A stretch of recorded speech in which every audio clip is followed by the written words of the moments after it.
May I request everybody else to mute their, unless needed, please mute your.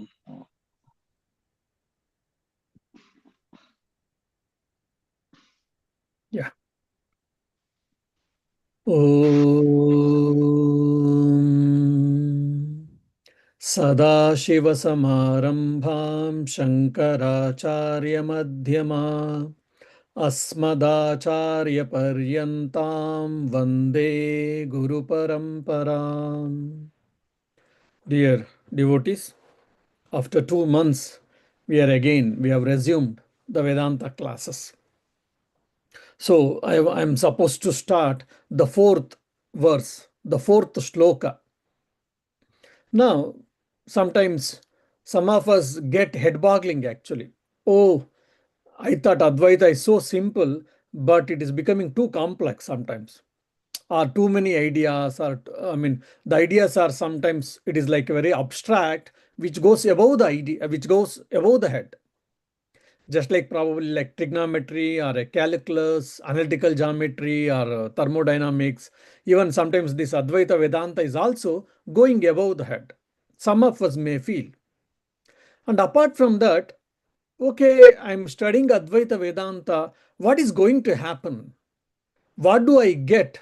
So these type of questions can haunt our mind. If not, it should come, no doubt. Now, before getting into that, probably one or two, I mean, little minutes, I would like to delve upon this. Now, what Advaita Vedanta is trying to tell, by this time already you know, I think, I suppose, that I am the self. I am not the body, I am not the mind, and I am the self. Okay, well, I am the self and not the body and mind. So what? In my day to day life, how it is going to help me? For an example, you have got a severe headache. I have got a severe headache, and how the Vedanta can help me? Does Vedanta can what do you say have any medicine, or Vedanta has got any solution by which my headache can be cured? Just like I take some painkiller, so by that at least my headache is cured. So similarly, so by Vedanta, headache will be cured. If you ask the straight answer, the straight and sincere answer will be no.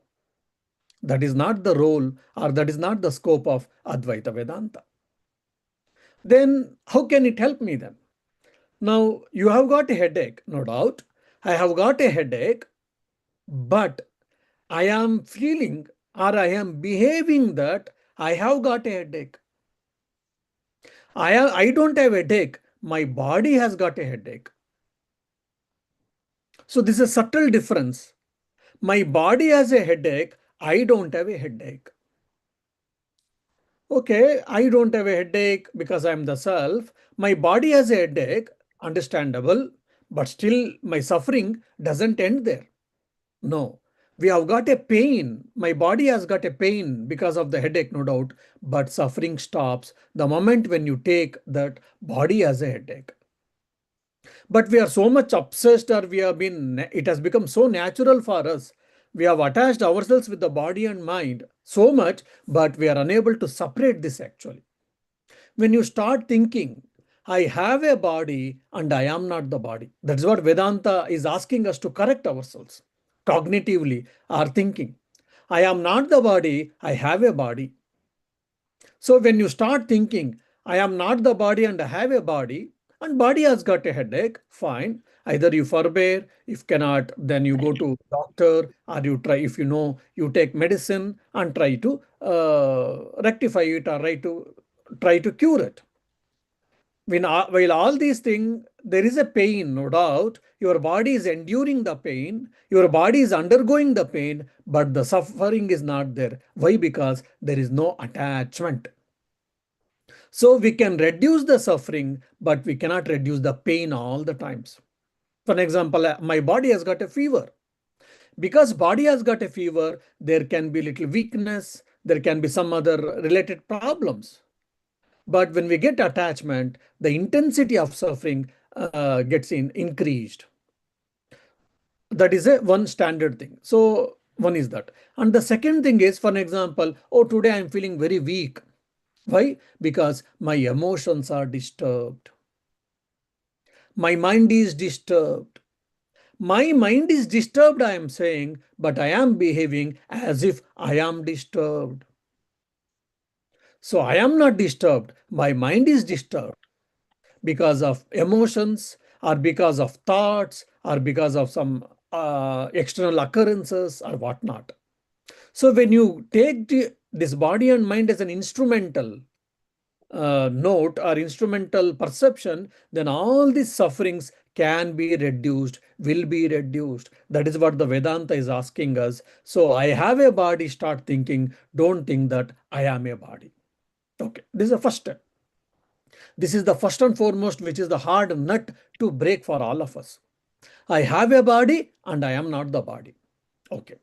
Second, further, Advaita Vedanta asks us the self and self alone is real, the body and mind is an appearance or unreal. The self and self alone is real, and the body and mind is unreal. This is what Advaita Vedanta is asking us to take the second step. When the body alone is, sorry, when the self alone is real and the body and mind is not real, then what happens? The notion of reality ceases to exist, or the notion of reality gets dropped. The moment the notion of reality gets dropped, then you don't bother, you don't care. For example, for a toy, I think I give this example often, you might remember. When we were children, same toy was brought from my parents, except there was a change in color. Same toy, but only the change in color. My sister or brother and myself, we might have quarreled for that. I want the pink one only. I want the pink one only. But when we grow up, for an example, now we have grown up, and the similar incident happens in the house with the younger ones, we see and we laugh at it. Why? Because we know that what is the value worth of it. The worth of toy has not been changed, but my perception, my value towards it has been changed because of the reality. Whether it's a pink colored tie, red colored tie, white colored tie, green colored tie, what does it matter? Toy is a toy, just we can use for play. That's all. It's an instrument of play. That's all. We don't bother.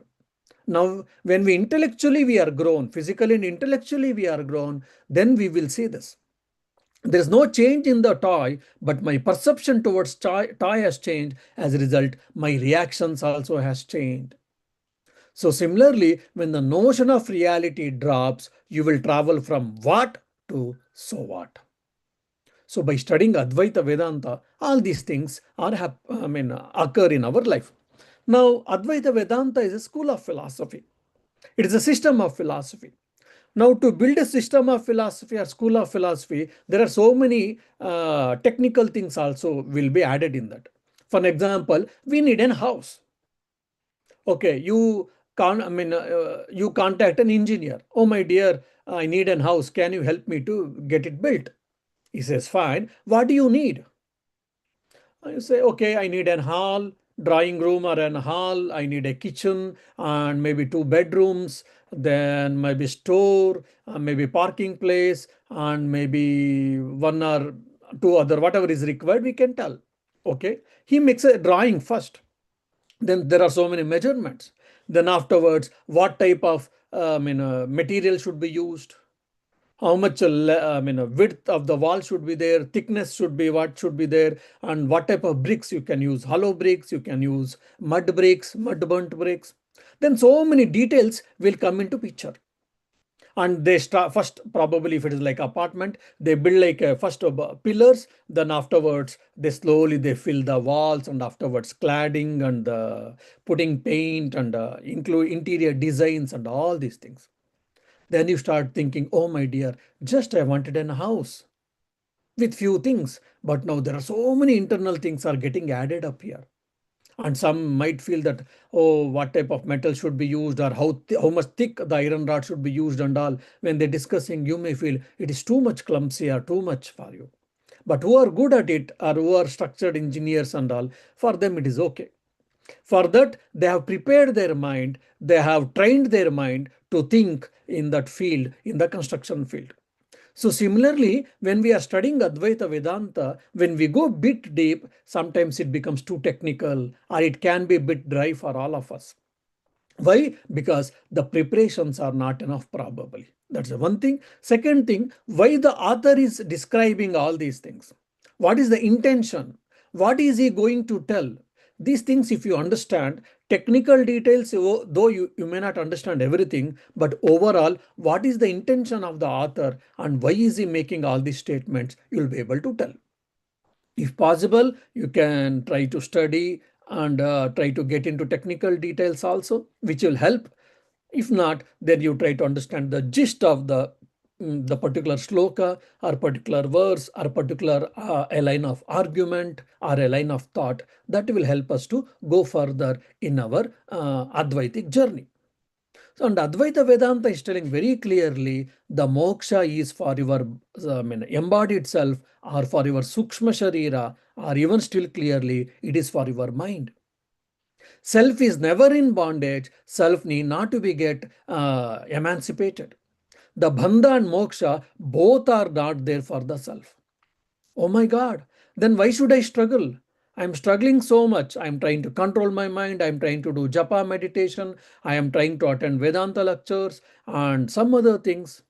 If I am the self, then all of these things are not pertaining to me. Then why should I do all these things? Because the bandha and moksha, the ignorance and the knowledge, or rather the bondage and the liberation is both is for mind, not for the self. Self was free, self is free, and self will be free. Only the bondage and liberation is for our subtle body, or still precisely it is for our mind. So that we should be very clear. Why? Because the self is always the subject and it is never it can never go into bondage. The bondage is only in the mind because of the wrong cognition or erroneous thinking or wrong perception. So the wrong perception can be corrected by the right perception. To get the right perception or to correct our erroneous perception, we are studying Advaita Vedanta or our scriptures. Yeah, just a minute.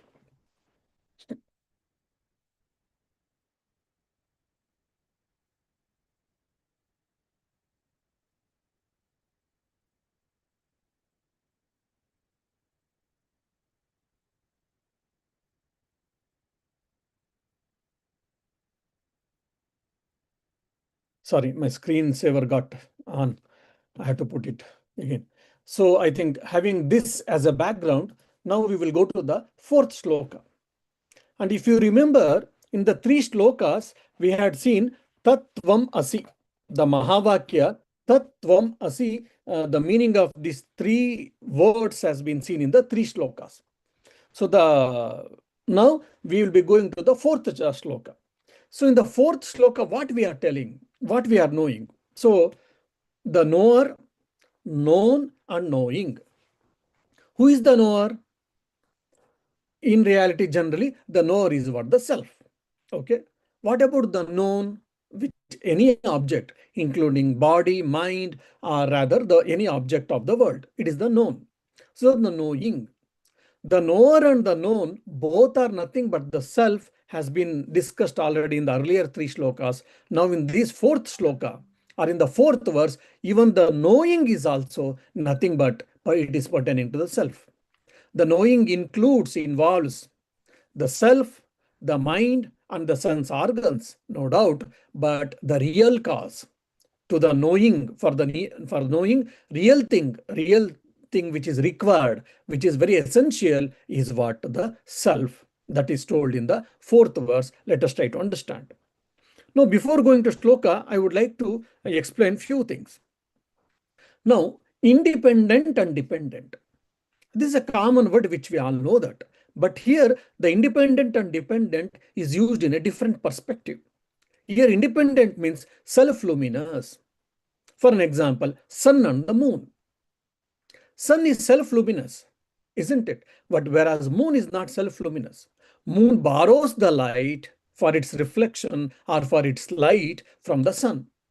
So sun is self-luminous, and the moon is borrowed. It has got borrowed it borrows for its luminosity. That's why it is dependent on the sun for its luminosity. It is like non-luminous. So when you said independent here, it is called self-luminous, the illuminator, and the here dependent means it borrows the luminosity for someone on some from someone else or from something else. So that's why it is dependent or it is non-luminous. Now the self is self-luminous. It is independent, whereas our body, mind, sense organs, objects, everything is what? Non-luminous or dependent. Because it borrows the existence from the self or the Brahman, which you have seen in the earlier slokas. Okay. Now there is a room. In one room, there are 10 articles. There is a sofa, and there is a table, there is a chair, there is a photograph, and there may be some decorative materials, and there are people sitting. Then we were just having a fun to test the memory. Then we asked, okay, every one of you, we will be giving 2, 3 minutes or 5 minutes. You see everything, and then afterwards you have to close your eyes and you have to tell the names of the things which are existing in this room. Then they thought it's a fun game, memory game. Then they observed all these things, whatever is possible. They were trying to register by in their own ways, remembering the names, trying to repeat the names, or sometimes trying to build a story or build probably a song using the objects existing in the room. Then, after the given point of time, people have tried to tell. So everyone, they started telling. Some said 2, 3, some said 5, some said 7, 8, some said 10 or whatever. Then the person who is conducting the competition said, even the so-called person who has told 10, but still he has not told one thing, he has forgotten. Then they were all, what you say, shocked. Then they said, oh, no, no, no, nothing like that. Then there was a contest, and they were discussing, and they saw everything has been listed out. Whatever is done in the room, everything has been told. What is not told? Then the person, whoever was conducting the competition, he said, please think once more, and you have left one more thing, which is very important. Then they scratched their heads, they couldn't. Finally, they asked the person who is conducting the competition, can you tell me the 11th item? Which is that? He said, the 11th object or the 11th item which we fail to recognize is what? The light. Of course, here it is afternoon. Here in India, it is evening. I know that in the afternoon, there is a natural sunlight is there. That's the reason you are able to see my face. If not, I would have had to put electricity. Now, because of the existence of the sunlight or the electricity, we are seeing things in the room. That is also one of the object, but we fail to recognize it, or we fail to remember it. Isn't it? Because of that light itself, I am able to see all the objects. Okay. But there is a light, there is an object, and if my sense organ is not working, can we see it? No. We need sense organ. Sense organs are there. Sense organ is there called eye. There is a light. There are things. If my mind is not working, can I have a perception? No. So the self should be there. The conscious living being should be there. The mind should be there, sense organ should be there, object should be there, and the light also should be there, no doubt. But which is important? So based on our, what do you say, sentences, or based on our utterances, for which we give importance, depends on that. We will keep on saying. Anyhow, so the light, the sense organ, and the mind, all the three, apart from the self, all these three are important for the perception of an object. Okay. Now, here they will be also discussing. Now, if you remember my Drugdrashya Viveka classes or the lectures, there we can see seer number 1, seer number 2, seer number 3. Now, here seer number 1, sense organ or sense organs. Sense organs get the knowledge of the object. And the seer number 1, okay. Now, when you go little further, seer number 2 is what? The mind. Okay. And the seer number 3 is what? The self or consciousness. There is no seer number 4. So consciousness gives the energy or gives the light to the seer number 2 called mind or reflecting medium. That's why it is very near Chidabhasa, we say technically. And this reflecting medium or mind also gives, it emanates or it gives the energy for the sense organs. So the sense organs gets the energy from the mind or the reflecting medium called Chidabhasa or reflected consciousness, and the reflected consciousness gets the light from the consciousness. So the consciousness is the source of energy. From there it gets them from mind gets, and from the mind sense organs gets, and how the whole process happens. That's how the whole perception happens. Now, when we are seeing an object, that means what? The consciousness has come out from the consciousness to the mind, and from mind to the sense organs, and from sense organs it goes out and it captures the information with the help of the light, and it brings back and it produces to the mind. And the mind process and it gives the information. Okay, this is a lamp, this is a table, this is an ink pot, or whatever the knowledge we get it here, isn't it? So the knower is what? The self, we know. The known is an object, we know, but the knowing also involves the consciousness. The knower is what? Consciousness. That is what has been told here. So Swayam Pratyaksha Vichara in technically, I mean there are a lot of technical things has been discussed with this fourth verse. There are too many technical things, but I thought it can be a bit head boggling. So I thought I will not go into so much details. Just I will mention you the basic thing, then we will go to the word by word meaning. Nana Chidragata Udarastita Mahadīpa Prabhābhāswaram ज्ञानम यस्य तु चक्षुर आदि करणद्वारा बहिः स्पन्दते जानामि इति तम एव भान्तम अनुभाति एतत् समस्तं जगत् तस्मै श्री गुरुमूर्तये नम इदं दक्षिणामूर्तये. नाना छिद्र with many holes, ghata udara sthita. Ghata udara means the interior of the pot. Sthita, situated. Mahadeepa, the great lamp.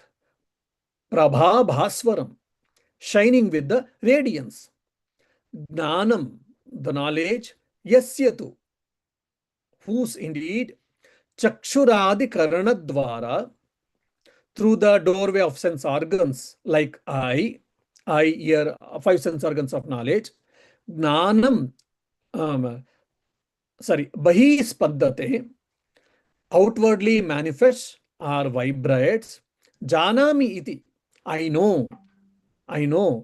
Tam eva bhantam, that alone is illumining. Anubhati, illumines. Etat samastam jagat, the entire universe. Tasmai Sri Gurumurtaye Nama Idam Shri Dakshinamurtaye. My salutations to that divine Guru. So basically the whole world is illumined by that consciousness alone, is what has been told here. Okay. Now if you see in the Mundaka Upanishad 2.2.10, Natatra Suryo Bhatina Chandra Tarakam Nema Vidyito Bhanti Kutoya Magnihi Tameva Bhantam Anubhati Sarvam Tasya Basa Sarvavidam Bhati. So this, if you remember my Mundaka classes, so the idea which we have discussed, the same idea has been given in this fourth verse actually. Now, just to remind you of the earlier classes, in the third verse of the Dakshinamurti Stotra, we try to understand I am the Sat. I am that pure existence. I am that existence. Okay. Now in the fourth verse, we are trying to understand I am the Chit. I am that consciousness, or rather clear. I mean, I am that awareness.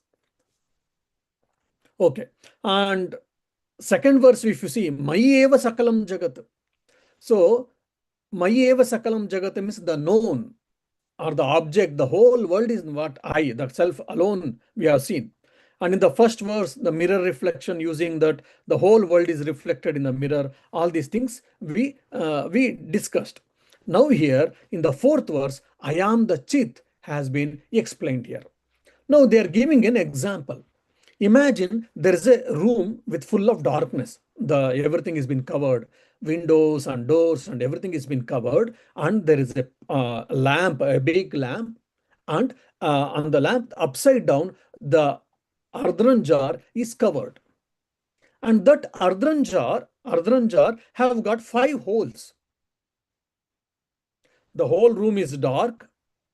There is a lamp, and on the lamp, the earthen jar is placed upside down, and that earthen clay pot has got 5 holes. And through that 5 holes, the light is getting emerged. The light is getting manifested or light is projected. And with that projected light, you are able to see the things which is in and around in the room, or which is in the spectrum of that beam of light which is emerged from this earthen pot. Now, this the whole room is considered it is compared as the universe. Okay, and the earthen part is compared to our own body, and the 5 holes are compared to the 5 sense organs of knowledge: eye, ear, nose, skin, and the tongue. And the light, the big lamp, we say that lamp is nothing but the self or consciousness. Because of that lamp, because of that lamp only, whatever the objects is there in that room, I am able to understand. Otherwise, if without that, I cannot know the objects. So here the lamp means it is the lamp is been symbolically used. The self is used symbolically, the lamp. Now we will go into the sloka. You'll be able to understand, I hope. Nana Chidra Ghata Udarasthita Mahadeepa Prabha Bhaswaram. Nana Chidra with many holes. Here many means 5 actually. So more than 2 means many. So 5 holes. 5 holes represents 5 sense organs of knowledge. Ghata Udara, the interior of part, and Sthita, which is situated, Mahadeepa, the great lamp which is situated in the middle of the pot or in the interior of the pot, and the pot has got many holes, Prabhabhaswaram. And this lamp, what is the adjective for this lamp here? Prabhabhaswaram. It is shining with radiance. So the self is with full of radiance, and it is covered with this earthen part, and which has got the Nana Chidra, many holes. By that what happens? Janami yasya tu chakshuradi karana dwara bahi spaddate. So I am getting the knowledge because of the whose knowledge shines outward to the sense organs like eyes. So the consciousness, the light from the consciousness has been immersed traveling or immersed to the Chidabhasa, that is reflected consciousness. From there, it is going through the sense organs, and we are getting the knowledge. I'm getting the knowledge of the table or knowledge of the objects, whichever is in the room, everything. So the whole perception, the process of perception has been told in the second line. Then, because of that, Janami iti, I know, or the experience of knowing has been told here. How do I know? Because my sense organs are working, my mind is working, and with the help of consciousness, or just consciousness presence is there. Because of that, the mind is drawing the energy and it is working, and it is also giving the energy to the sense organs, and through that, we are having the perception or the knowledge or the knowing process. Through the knowing process. Tam eva bhantam anubhati etat samastam jagat. Tam eva bhantam. There is only one thing, shining thing. Here shining means illumining actually. Tam eva bhantam. That alone is illuminator, or that alone is illumining. Which is that illumining? That is the self. Self alone is the illumining, or self alone is the illuminator. And all others are illumined. Means self alone is independent, all others are dependent. Or self alone is self luminous, and all others have got borrowed luminous, they have got dependent luminous. So tam eva bhantam, that alone is illumining, that alone is consciousness, self-consciousness. Anubhati, are illumines etat samastam jagat.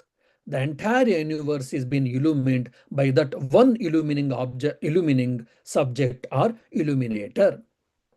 So whatever I know this, I know that, etc. We are saying that everything is because with the help of this self only. And Tasmai Shri Guru Murtaye Namaidam Shri Dakshinamurtaye. And who is this Dakshinamurti? The Dakshinamurti is that source of light, is none other than the self, none other the Atman or the Brahman. So my salutations to him. So the process of knowing is also belongs to the self.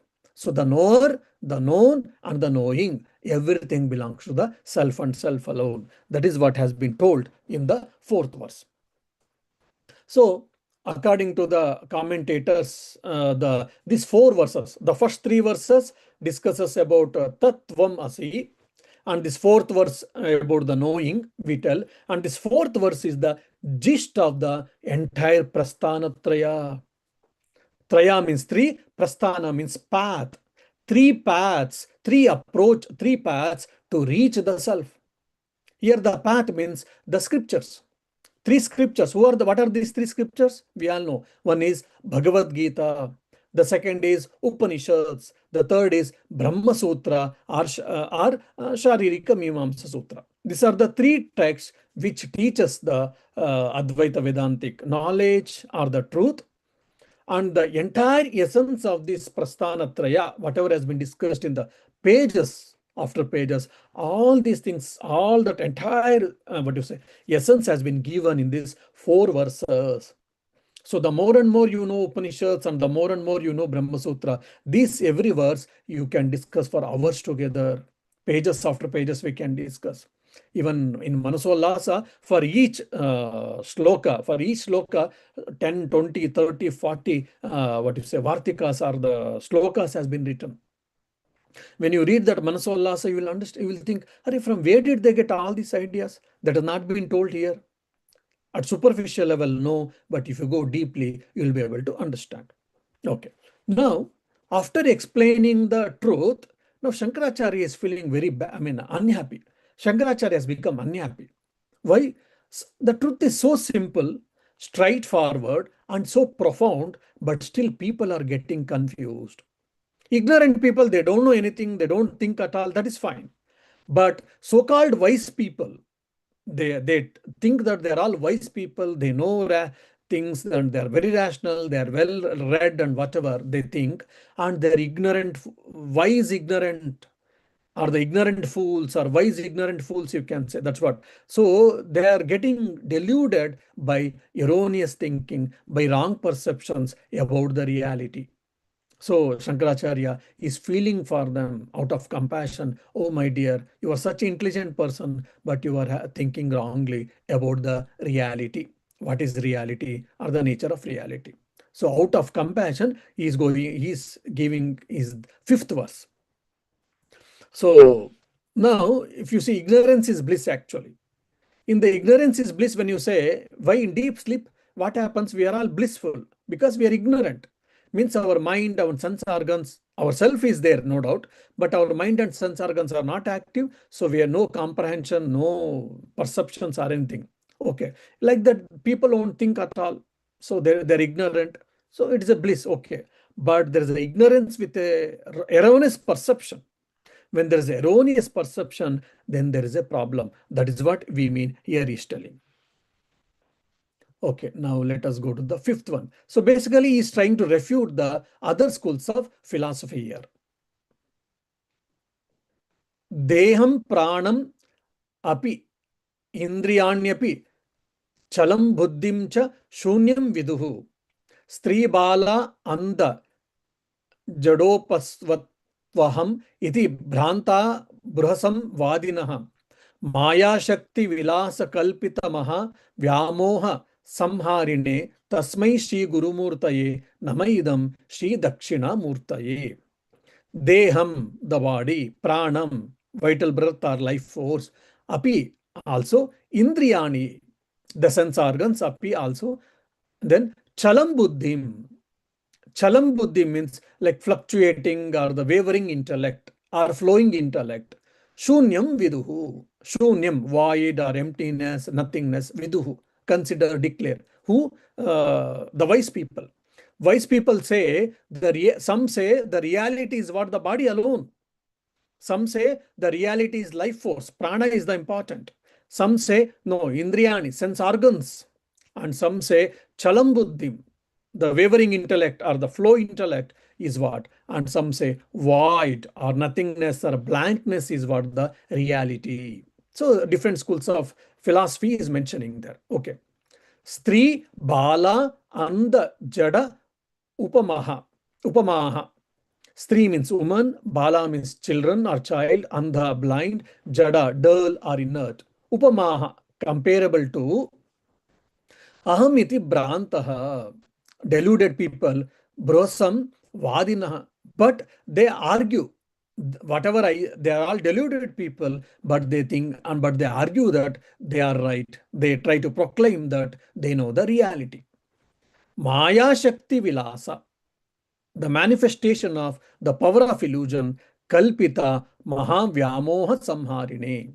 Kalpita, fabricated or imagined, Mahavyamoha, great delusion, Samharine, to the destroyer. Tasmai Shri Gurumurtaye Namayidam Dakshinamurtaye. My salutations to Sri Dakshinamurti. Why? Because he is the destroyer of this great delusion imagined through this Maya, power of Maya. Okay. So now Viduhu, there are different type of wise people. Okay. And among those, some are saying that Deha, the body itself is the reality. I am the body. Who are they? All of us we know that they are like Charvakas or Lokayatamatas. The materialist, the body alone is real, and that there is nothing so-called self or the prana or the god or whatever. The body is real, take care of it. Asmi dehasya bhutasya punaragamanam kutha. When this body is getting destroyed, and then where is the question of coming and where is the question of going and all? Nothing is there. So rutam krutva grunam plebet. Either by cheating or by taking a debt, enjoy, have a merrymaking. So the demons were all demonical natured people. The demons also believed in this materialistic philosophy. They are called charvakas or lokayata mata. So they think that the self is nothing but the body. The body alone is real. When the body is destroyed, there is nothing survives. So, and they think that they are the wisest people in the world. They are the intelligent people in the world, which is not true. And some say life force, prana shakti.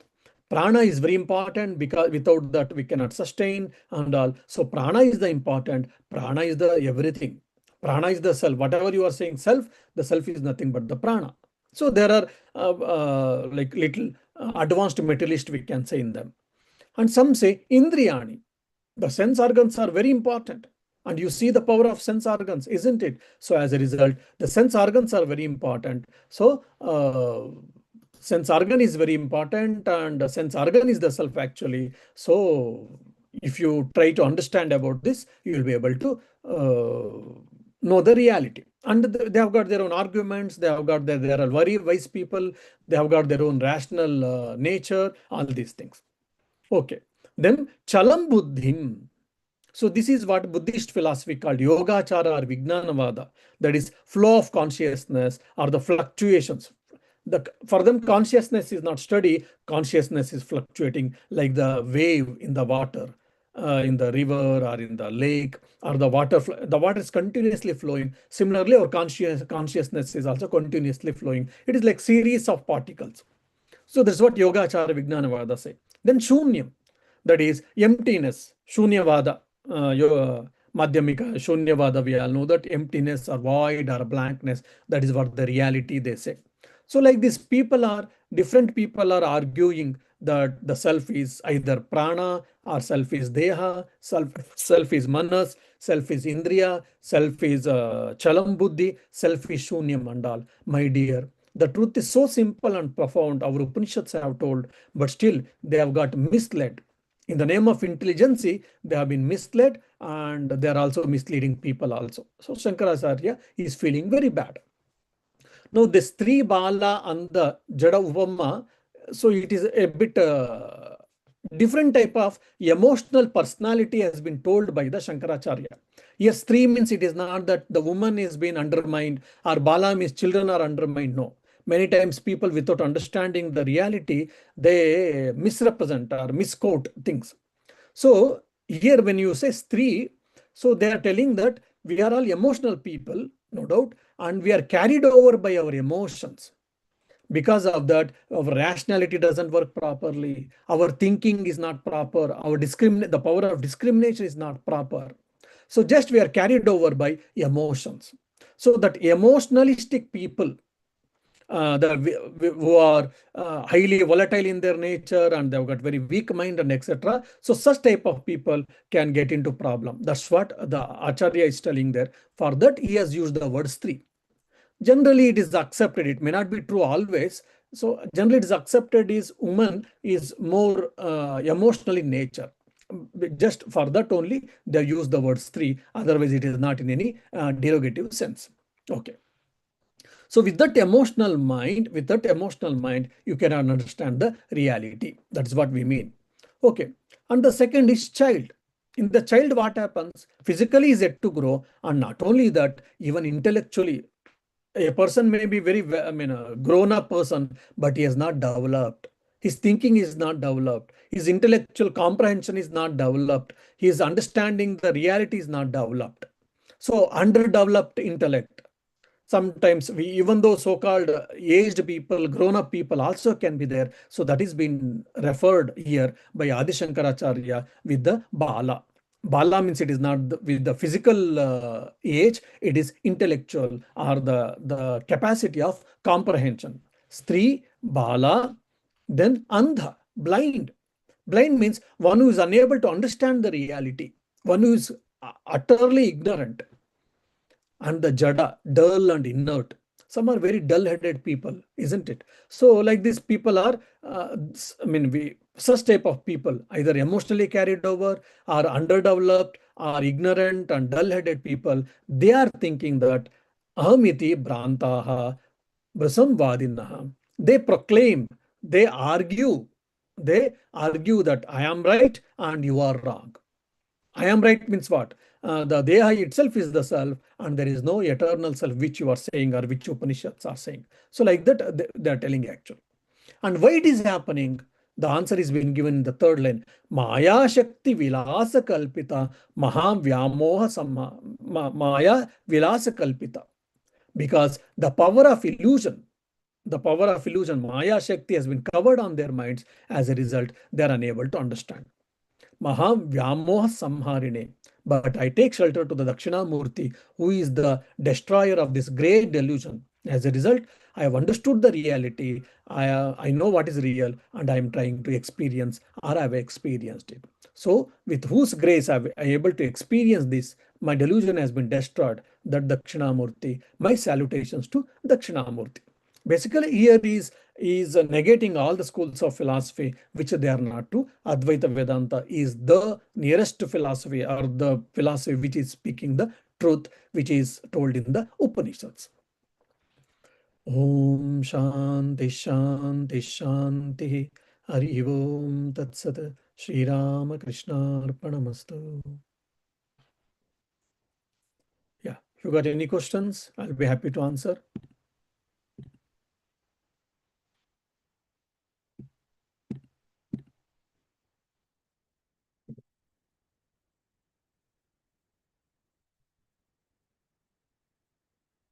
ನಮಸ್ತೆ ಮಹಾರಾಜ್. ಮಹಾರಾಜ್, ಚಲಂ ಬುದ್ಧಿ ಅಂದ್ರೆ ಏನು ಅಂತ ಒಂದ್ಸತಿ explain ಮಾಡ್ತೀರಾ?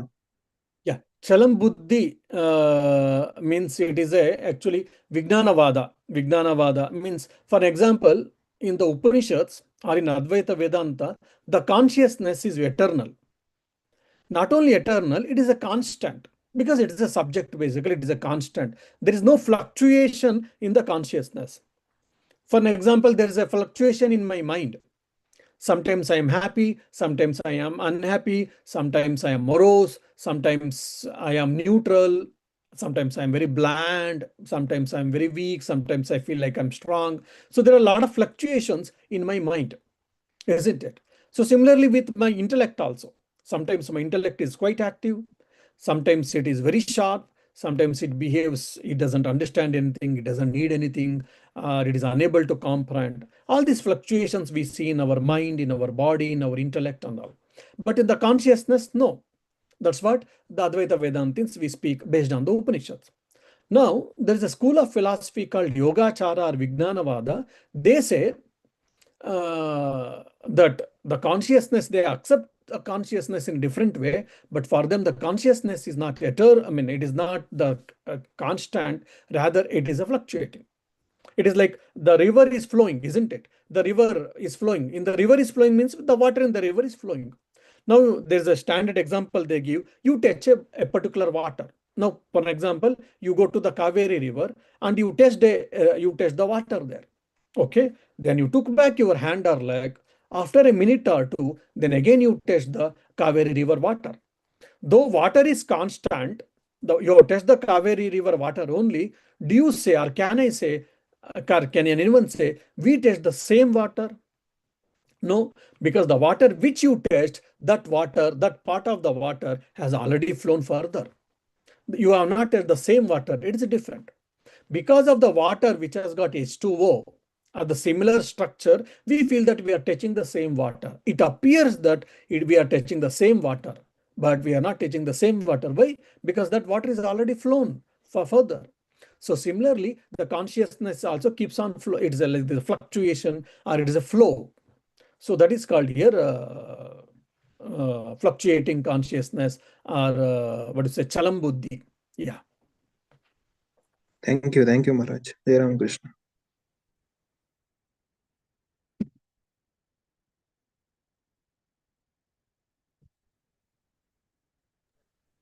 Okay, then ಎಷ್ಟು I ಬೇಗ think. Time ಆಗೋಯ್ತು Swamiji.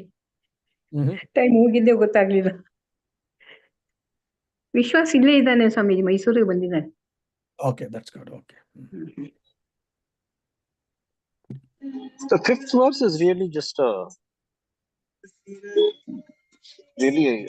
just talking about other philosophies and So yeah, it is refuting the philosophy, actually, refuting other philosophies. Then when you are a serious student, then a lot of arguments comes there. Like for example, when we go deep studies, like what is the Charvakas philosophy? What is their arguments refuting there is a self, there is no self, and what is their arguments? There the body is the self. Like that, every philosophy they in a what do you say, in a concise way they try to tell. Then how they are all erroneous and why Advaita Vedanta is the right thing, they tell. I mean, if you go deeply, all these things are discussed basically.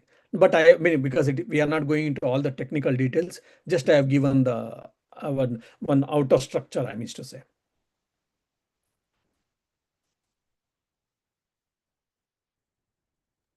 okay.